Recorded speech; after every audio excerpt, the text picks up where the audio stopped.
Okay, let's talk about it. The debates. The debates are taking place.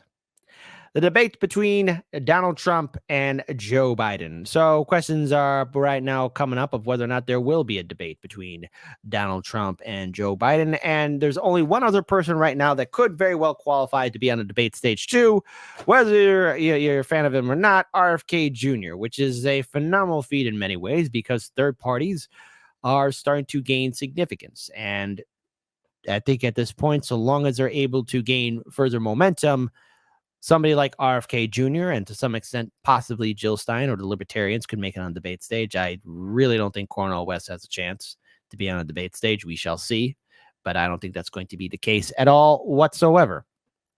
But let's talk about the future of these debates.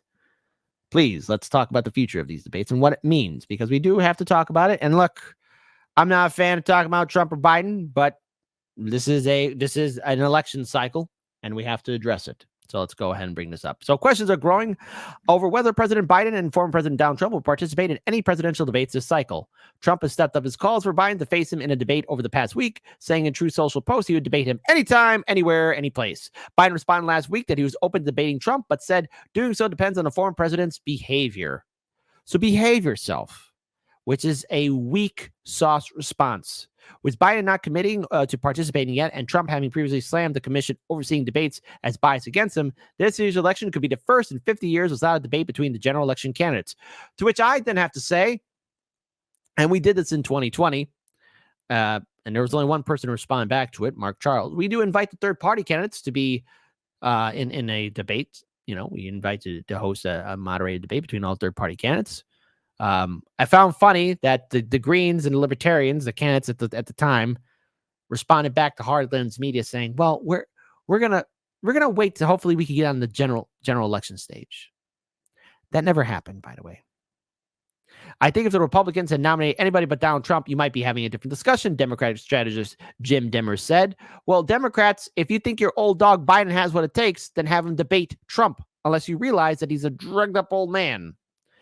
Debates have been the hallmark of presidential elections for decades, regularly marking a climax of the race and yielding memorable moments that get talked about beyond Election Day. But the 2020 debates between Trump and Biden were so contentious that it appeared debates between the general election candidates may cease. Oh, what? Because somebody got triggered and their feelings got hurt? That's pink pussy hat logic.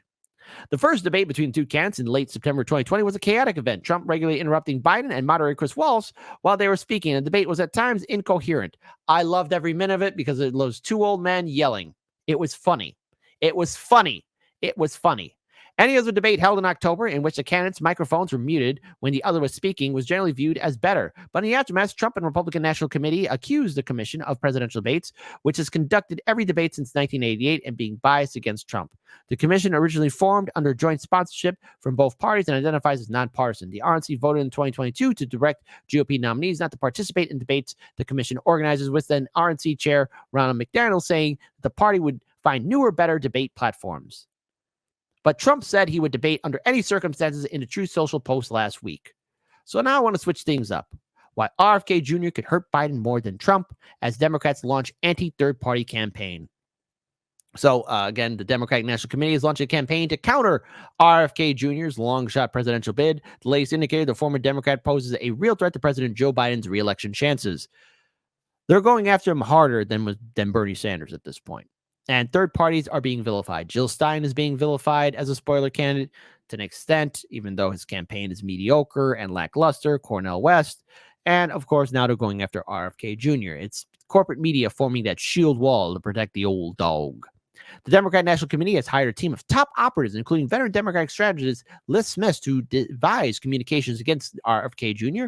and other third-party candidates, underscoring the party's anxiety that the race is expected to be so closely contested that any voter loss could sway the election in Trump's favor. Well, then that's the Democrats' fault, and old man Bernie and AOC and everyone else who's part of that fraud squad can't do anything to help out the Democrats. It's the truth.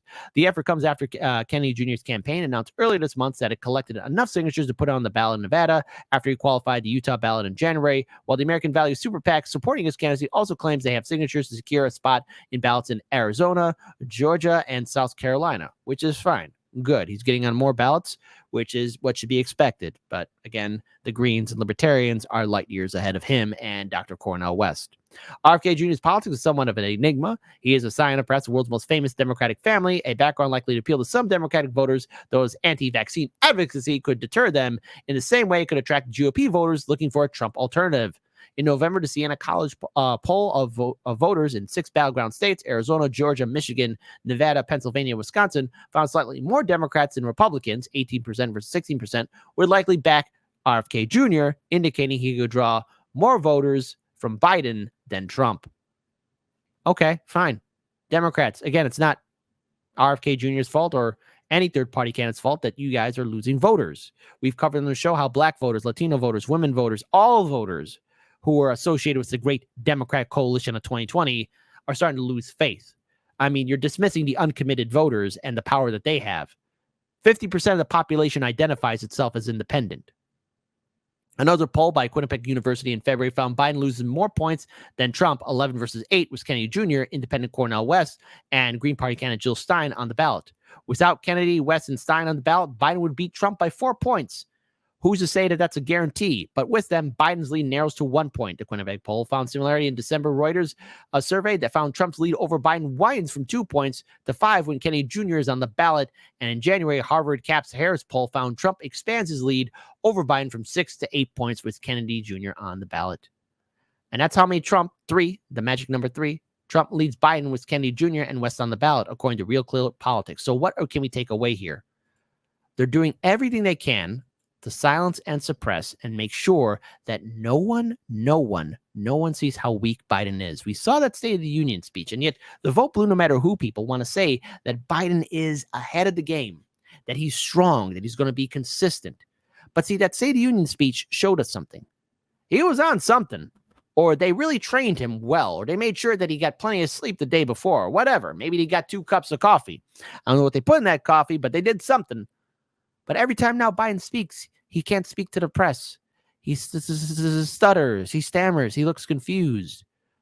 How long can Joe Biden maintain himself during a debate? And I think they realize that. He's 81 years old. His brain is falling apart. He has a dementia. His body is no longer the great bastion it used to be where Joe was sharp. See, Joe can't hack it, which is why there won't be a debate. And those debates are they last 2 hours? Can Biden maintain himself for 2 hours? The answer is the most definite no. But yet liberals in the vote blue no matter who crowd want to maintain that he's still their dog. Now, I have no idea what's going to happen in Chicago for the DNC convention. I think if the Democrats have a functioning mentality, if they're really serious about this, which I don't think they are, they're going to have to pick somebody else at the convention. Biden can't hack it. But there's also the part of me thinking they're so desperate to try and maintain power and maybe make way for Harris that they'll keep him on. We'll see how the convention plays out, and Hard Lens Media will be there to cover this. But the bigger thing here is that in 50 years, we're going to have, first time possibly ever, no debates whatsoever. Now, Trump wants to debate Biden, and I could see why. Biden is extremely weak. He'll be incoherent. He won't be all there. So this does call into question, though, too, in a hypothetical scenario, since Biden seems to be losing more and more support, especially in key battleground states, there is the possibility, however unlikely, that because of this, if the third-party candidates are smart, this goes for the Greens, the Libertarians, RFK Jr., Dr. West, and anybody else that's in the race, to capitalize on the fact that they themselves need to be hosting a real third-party debate with all the candidates up there. And there have been a couple already. There have been. Third-party candidates need to be more available. They need to be doing consistent town halls and debates throughout this entire election cycle. They need to be doing them consistently, fighting for them. And I encourage that. Hopefully, we could see more of that to where they get enough, support to maybe get on the main stage. It would be a sight to see. And what a sight it would be, and again, this is all just speculation. This is just me speculating here. What a sight it would be to see the third-party candidates actually get mainstream coverage, and maybe Trump will be there. Now, I don't think that's going to happen, but this is an opportunity that third parties can't afford to waste because Biden and his team are doing everything they can to avoid a debate. They're asking Trump to behave himself. That's asking like the tides not to come in and out. Good luck. Good luck indeed. So this election cycle, it's going to be entertaining. It's going to be funny.